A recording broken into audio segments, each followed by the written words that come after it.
What happens when one of Hollywood's most powerful creators sits down for what should be a simple morning interview and it turns into an on-air explosion that nobody saw coming? Tyler Perry, the man who built an empire from the ground up, walked off the Good Morning America set after a confrontation with Michael Strahan that left the studio in complete shock. This wasn't a planned dramatic moment. This wasn't scripted for ratings. This was real tension that had been building and finally erupted in front of millions of viewers. Before we get into exactly what was said that made Tyler stand up and remove his microphone, make sure you hit that subscribe button and drop a comment below telling me whose side you're on in this situation. Because trust me, you're going to have an opinion by the end of this. The morning started like any other day at the Good Morning America studios in Times Square. Tyler Perry was scheduled to appear on the show to discuss his latest film project, a drama that he had written, directed, and produced. The billionaire filmmaker arrived early, went through hair and makeup, and seemed to be in good spirits, according to everyone backstage. Michael Strahan, who had been with Good Morning America for years at this point, was set to conduct the interview. The two had met several times before at industry events, always cordial, always professional. There was no indication that this particular morning would be any different. The segment began smoothly enough. Tyler walked onto the set with his characteristic smile, shook hands with Michael, and settled into the guest chair. The lights were bright, the cameras were rolling, and America was watching. Michael opened with a warm welcome, thanking Tyler for coming on the show and mentioning how excited everyone was to hear about his new project. Tyler responded graciously, talking about how the film had been a passion project for him, something he had wanted to make for years. He discussed the themes of the movie, the incredible cast he had assembled, and the message he hoped audiences would take away from it. For the first few minutes, everything seemed perfectly normal. Michael asked about the production process. Tyler answered with enthusiasm, sharing behind-the-scenes stories that had the crew laughing. He talked about one particular day on set when everything that could go wrong did go wrong, but how the cast and crew came together to make it work. It was the kind of feel-good content that morning shows thrive on. Light, entertaining, inspirational. The audience in the studio was engaged, nodding along, clearly enjoying the conversation. Then Michael shifted gears. His tone changed slightly, became more serious, more probing. He leaned forward in his chair and said, "Tyler, I want to ask you about something that's been discussed a lot in Hollywood lately. There's been criticism, and I want to give you a chance to address it directly." Tyler's smile didn't fade, but there was a subtle change in his body language. His shoulders tensed just slightly. His hands, which had been gesturing animatedly, now rested on the armrests of his chair. He nodded slowly, indicating that Michael should continue.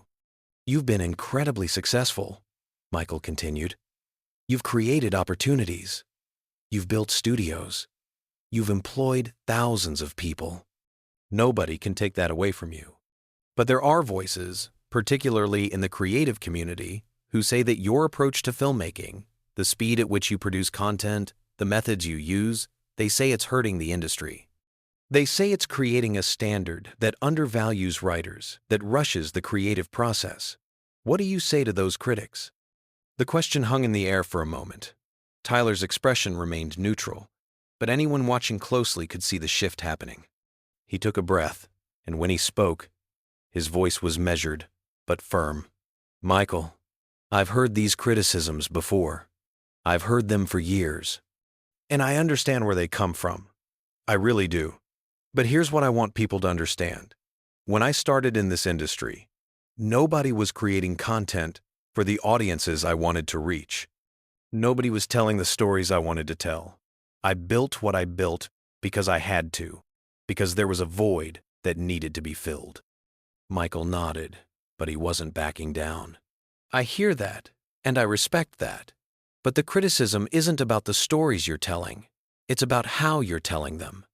There are writers, union writers, who say that the pace at which you work doesn't allow for the kind of depth and development that great storytelling requires.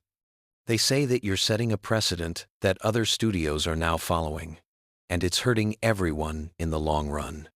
Tyler's jaw tightened. "So What you're saying is that my success is somehow a problem?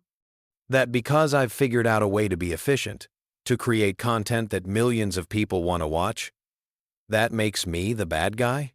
Michael, do you know how many people my studios employ? Do you know how many families depend on the work that I create? I'm not cutting corners. I'm not compromising quality. I'm running a business the way I know how to run it. But Tyler, Michael pressed on, it's not just about employment numbers. It's about the quality of that employment. There are reports, and I'm just putting this out there because it's been reported, that writers on your shows are sometimes given just days to complete scripts that would normally take weeks. That actors are learning lines the morning of shooting. Is that true? The tension in the studio was palpable now. The crew members who had been casually monitoring the interview were now fully focused, sensing that something significant was unfolding. Tyler's publicist, standing just off camera, shifted uncomfortably, clearly not expecting the interview to take this turn. This wasn't what had been discussed in the pre-interview. This wasn't the direction that anyone had anticipated. Tyler leaned forward now, his voice gaining an edge. Michael, let me ask you something. When you were playing football, when you were in the NFL, did you do things the exact same way every other player did them? Or did you figure out what worked for you, what made you successful, and did you stick with that? Because that's what I've done. I've built something that works. And yes, my process might be different from what Hollywood is used to, but my process gets results. My films make money. They employ people. And most importantly, they connect with audiences. Real audiences. Not just critics and industry insiders. I'm not questioning your success, Michael responded. His tone, still professional, but definitely more confrontational now. What I'm asking about is the impact of that success on other people in the industry. There's a reason the writers went on strike recently. There's a reason people are fighting for better conditions, for more time to do their work properly. And some of those writers have specifically mentioned your production model as an example of what they're fighting against. Tyler's eyes flashed. So, now, I'm responsible for industry-wide labor disputes? Michael, with all due respect, that's absurd. I pay people fairly. I treat people with respect. And I create opportunities where none existed before. If other studios are using me as an excuse to treat their workers poorly, that's on them, not on me. Don't put that at my feet. The conversation was spiraling now, moving further and further from the promotional interview it was supposed to be. Michael, perhaps sensing that he had struck a nerve, perhaps feeling the pressure to get a real moment for the show, kept pushing. Tyler, I'm just trying to understand. When you hear these criticisms from your peers, from people who work in the same industry you do, doesn't that give you pause? Doesn't that make you want to reconsider your methods? And that's when Tyler's demeanor completely changed. The measured responses, the attempts to remain diplomatic, all of that fell away. His voice rose, not quite shouting, but definitely elevated. Definitely angry. My peers? Michael, let me tell you something about my peers. Most of them didn't want me in this industry to begin with. Most of them looked down on what I was doing, said it wasn't real filmmaking, said it wasn't going to last. And now that I've proven them wrong, now that I've built something they can't ignore, suddenly they want to criticize how I did it? Suddenly I'm the problem? Michael tried to interject. Tyler, I don't think anyone is saying. But Tyler wasn't finished. No, let me finish. You asked the question, now let me answer it fully. I have been doubted, dismissed, and disrespected by this industry for decades. I didn't go to film school. I didn't have connections. I didn't have anyone opening doors for me. Everything I have, I built myself. And now you're sitting here, on national television, essentially asking me to apologize for being successful? To apologize for doing things my own way? The studio was dead silent, except for Tyler's voice. Michael's co-hosts, who had been sitting quietly at the desk, exchanged glances. This was way beyond a typical interview disagreement. This was personal. This was raw, and it was all happening live. Michael raised his hands in a placating gesture, trying to regain control of the situation. Tyler, nobody is asking you to apologize for your success. That's not what this is about. I'm simply trying to have a conversation about the broader implications of how content is being produced in Hollywood today. You're a leader in this industry, and leaders get asked tough questions. That's just part of the territory. Tyler shook his head, a bitter laugh escaping his lips. Tough questions? Michael, there's a difference between tough questions and an ambush. You invited me here to talk about my film, about my work, and instead you're putting me on trial for how I run my business. Did you do this kind of research when you had other producers on? When you had the big studio heads sitting in this chair, did you grill them about their labor practices, or is this treatment reserved specifically for me? That's not fair. Michael shot back, his own frustration beginning to show. We ask hard questions of everyone who sits in that chair. That's journalism, Tyler. And frankly, you're a public figure with enormous influence. The way you operate affects thousands of people. That makes it newsworthy. That makes it worth discussing. Newsworthy? Tyler repeated, his voice dripping with sarcasm. What's newsworthy is that a black man built a billion-dollar empire in an industry that tried to keep him out. And instead of celebrating that, instead of acknowledging what that means, you want to tear it down. You want to find something wrong with it, something to criticize, something to make people question whether I deserve what I've earned. Michael's expression hardened. Now hold on. Don't make this about race. That's not what this is. Isn't it, though? Tyler fired back immediately. Because I notice that when Tyler Perry works fast and produces a lot of content, it's a problem. It's exploitation. It's cutting corners. It's hurting the industry. But when other producers do the same thing, when they churn out content on even tighter schedules, nobody says a word. So explain to me, Michael, what's the difference? Why am I being held to a different standard? The other hosts at the desk were clearly uncomfortable now. One of them, trying to lighten the mood, attempted to jump in with a comment about how passionate both men clearly were about the industry, but neither Tyler nor Michael acknowledged the interruption. They were locked in now. This had become a battle of wills, and neither was willing to back down. The difference, Michael said, his voice tight with barely controlled emotion, is that you've positioned yourself as someone who creates opportunities for people who look like us, for communities that have been underserved by Hollywood. And when you set that standard, when you make that your brand, then yes, you're going to be held accountable to it. People want to know if you're really doing what you say you're doing, or if it's just good marketing. Tyler stood up so abruptly that his chair rolled backward. His microphone cord pulled taut, and a sound technician rushed forward to keep the equipment from being damaged. Good marketing? You think what I've built is just good marketing? Michael, I have provided jobs, real jobs, with real paychecks to more black actors, writers, and crew members than probably anyone else in this industry. I have created a space where our stories get told, where our talent gets showcased, where our culture gets represented, and you have the audacity to sit there and question whether it's real?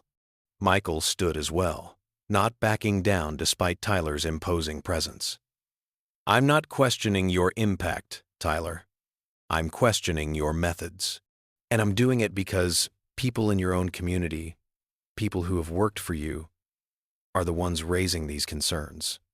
I didn't make this up. These are real criticisms from real people who have been part of your productions.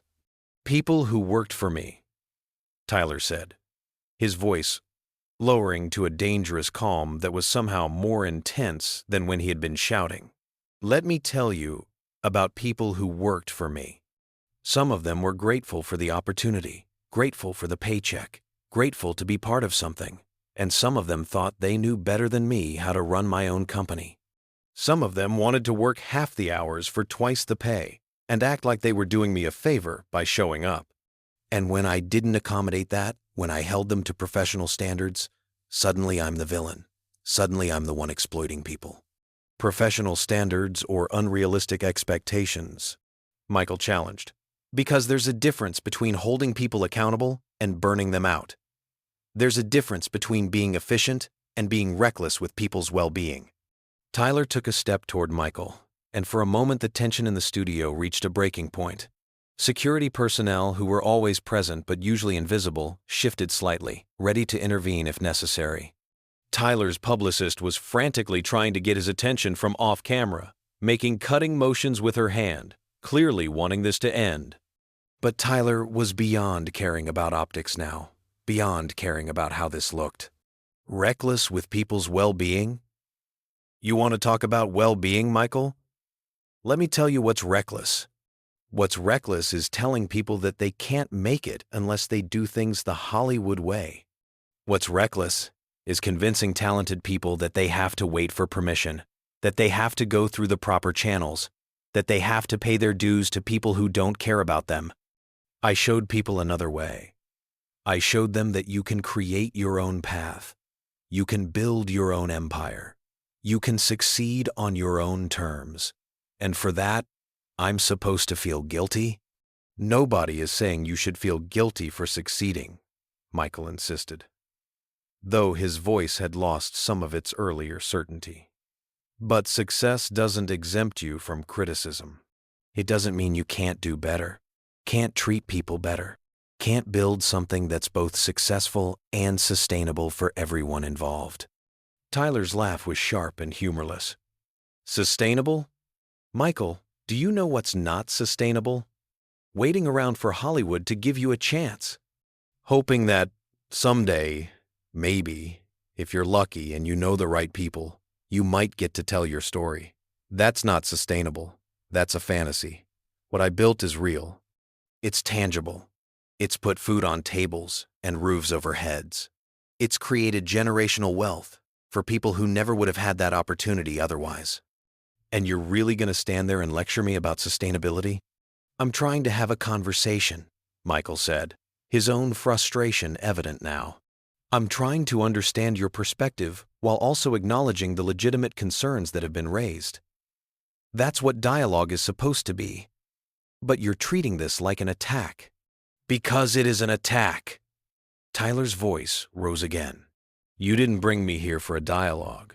You brought me here to put me on the spot, to make me defend myself, to create a moment for your show. Well, congratulations, Michael. You got your moment. You got me up here, angry and defensive, probably exactly what you wanted. Good television, right? Michael's expression shifted, a flash of genuine anger crossing his face. That's not fair, and you know it. I've been nothing but respectful to you. I've asked you legitimate questions based on real reporting, real concerns from real people. If you can't handle being asked about your business practices without throwing accusations around, then maybe you're not as secure in what you've built as you claim to be. The silence that followed that statement was deafening. Everyone in the studio seemed to be holding their breath, waiting to see how Tyler would respond. His face was unreadable for a long moment, and then something shifted. The anger seemed to drain out of him, replaced by something colder, something more final. You know what, Michael? Tyler said quietly, reaching up to his lapel where his microphone was clipped. I came here this morning in good faith. I came here to talk about my work, to share something I'm proud of with your audience. And instead, I got ambushed with a hit piece disguised as an interview. I don't need this. I don't need to sit here and justify my existence, my success, or my methods to you or anyone else. Tyler, come on, Michael started, but Tyler was already unclipping his microphone. No, Michael, I'm done. I'm not going to sit here and be disrespected on live television. Tyler handed the microphone to a stunned audio technician who had rushed over. The young man took it with trembling hands, clearly never having been in a situation like this before. Tyler straightened his jacket, his movements deliberate and controlled, a stark contrast to the heated emotion of moments before. Michael took a step forward, his hands outstretched, in a gesture that was somewhere between pleading and defensive. "Tyler, nobody is disrespecting you. We're having a conversation about important issues. This is what grown men do. We talk about difficult subjects. We don't run away when things get uncomfortable." Tyler stopped mid-turn, and the look he gave Michael could have frozen water. "Run away? Is that what you think this is?" "Michael, I've been fighting my entire life. I've fought poverty. I've fought homelessness. I've fought an industry that didn't want me. I've fought critics. I've fought doubters. I fought people who looked just like me, telling me I wasn't black enough, wasn't serious enough, wasn't good enough. So don't you dare stand there and accuse me of running away. What I'm doing is refusing to participate in a circus." One of the co-hosts, a woman who had been trying to stay neutral throughout the exchange, finally spoke up. "Tyler, I think what Michael is trying to say is that your voice is important in this conversation. The concerns that have been raised, they deserve to be addressed, and who better to address them than you?" Tyler turned to her, and his expression softened slightly, though his voice remained firm. "I appreciate that. I really do. But here's what you're not understanding. This wasn't a conversation. This was a setup. A real conversation happens when both parties come in good faith, when there's mutual respect, when the goal is understanding. What happened here was Michael decided he was going to be the hard-hitting journalist who takes Tyler Perry to task. Consequences be damned. He decided that before I even sat down in that chair. "That's not true," Michael interjected, his voice rising with indignation. "I prepared for this interview the same way I prepare for every interview. I researched, I looked at what's being said about you and your work, and I came up with questions that I thought were relevant and important. If you can't handle that level of scrutiny, then maybe you shouldn't be doing interviews at all." "Scrutiny?" Tyler's voice was incredulous. "Michael, there's scrutiny, and then there's hostility. From the moment you shifted into those questions, your tone changed. Your body language changed. You weren't interested in my answers. You were interested in catching me, in getting me to say something you could use. I've been in this business long enough to know the difference between a journalist looking for truth and someone looking for a headline." Michael's jaw clenched.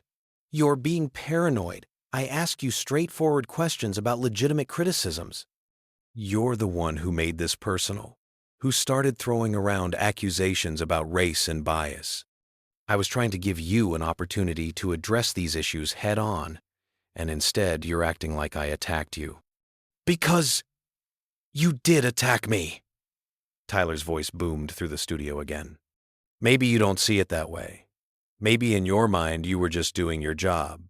But from where I was sitting, it felt like an attack. And you know what the worst part is? You're supposed to be a brother. You're supposed to understand what it's like to be a black man trying to succeed in a space that wasn't built for us. And yet here you are, doing their work for them, tearing down another black man who had the audacity to build something great." Michael's face flushed with anger. "Don't you dare question my blackness or my loyalty. Don't you dare suggest that asking you tough questions somehow makes me a traitor to my race. That's manipulative, Tyler, and it's beneath you. I've spent my entire career trying to uplift our community, trying to be a voice and a role model. And part of that, part of being a real journalist, is asking hard questions even when they're uncomfortable." "Hard questions," Tyler repeated, shaking his head. "You keep saying that like it justifies everything. But let me ask you something, Michael. When you have white producers on this show, do you interrogate them about their labor practices? Do you challenge them about how fast they make their content? Do you suggest that their success might be problematic? Or is that special treatment reserved for me?" "We hold everyone accountable," Michael insisted, but there was a defensiveness in his voice now that hadn't been there before. "We've done hard-hitting interviews with plenty of people from all backgrounds. You're not being singled out, you're just not used to being challenged." "I'm challenged every single day of my life," Tyler shot back. "Every time I greenlight a project, every time I hire a crew, Every time I step on set, I'm challenged. I'm challenged by budgets, by schedules, by audience expectations, by critics who think they know better than me what stories I should tell. So don't tell me I'm not used to being challenged. What I'm not used to is being ambushed by someone I thought had some basic level of respect for what I've accomplished. The production team was in chaos now. Producers were speaking frantically into headsets, trying to figure out if they should cut to commercial, if they should try to salvage the segment, if there was any way to walk this back. But it was too late for any of that. This had gone too far, become too heated, too personal. There was no putting this genie back in the bottle. Michael seemed to realize he was losing control of the situation. His voice took on a more conciliatory tone, though the tension was still evident. Tyler, look, maybe we got off on the wrong foot here. Maybe I could have framed the questions differently. But the substance of what I'm asking about, these are real issues that people in your industry are talking about. Don't you think your audience, the people who support your work, deserve to hear your side of this? My audience knows my side, Tyler said, his voice weary now, the anger giving way to exhaustion. My audience shows up for my films, watches my shows, supports my work. They know who I am and what I stand for. I don't need to prove myself to them. And I certainly don't need to prove myself to you or anyone else on this network. I've been doing this for over 2 decades, Michael. 2 decades of people questioning whether I belong, whether I'm good enough, whether I'm doing it right. And you know what? I'm tired. I'm tired of justifying my existence to people who will never be satisfied no matter what I say. Nobody is asking you to justify your existence, Michael said, but his voice lacked conviction now. We're just trying to have a meaningful conversation about important topics. Tyler looked at him for a long moment, and when he spoke, his voice was quiet but firm. No, Michael, what you were trying to do was make a name for yourself by taking me down a peg. You saw an opportunity to be the guy who got Tyler Perry to lose his cool on national television, and you took it. Well, congratulations. You succeeded. But don't pretend this was about journalism or important conversations. This was about ratings and ego. Nothing more.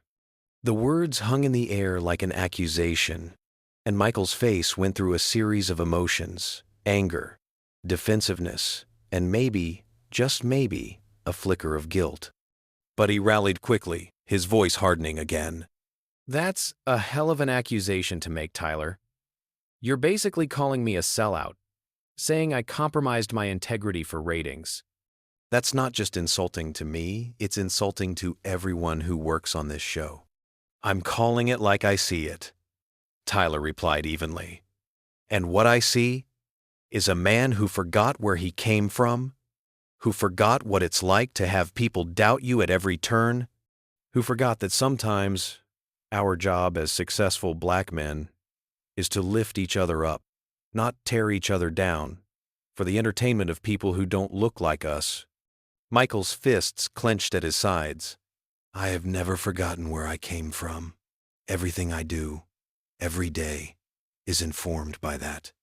But I also know that real respect means treating people like adults, like professionals who can handle tough questions. What you're asking for isn't respect, it's deference. You want me to go easy on you because we share the same skin color, and I'm sorry, but that's not how this works. I'm not asking you to go easy on me, Tyler said, his voice rising again. I'm asking you to be fair, to be honest, to not come into an interview with a predetermined narrative you're trying to force. There's a difference between asking tough questions and having an agenda, and you had an agenda from the moment I sat down in that chair. My only agenda is the truth, Michael countered, his voice matching Tyler's intensity. My only agenda is giving our viewers real, substantive content instead of the usual softball publicity interviews. And if that makes you uncomfortable, if that makes you feel attacked, then maybe that says more about you than it does about me. Tyler laughed, but there was no humor in it. The truth? You want to talk about truth? The truth is that you're a former athlete who transitioned into broadcasting, and you're desperate to be taken seriously as a journalist. If you made it this far, hit that subscribe button, drop a like on this video, and let me know in the comments, who do you think was in the right here, Tyler or Michael?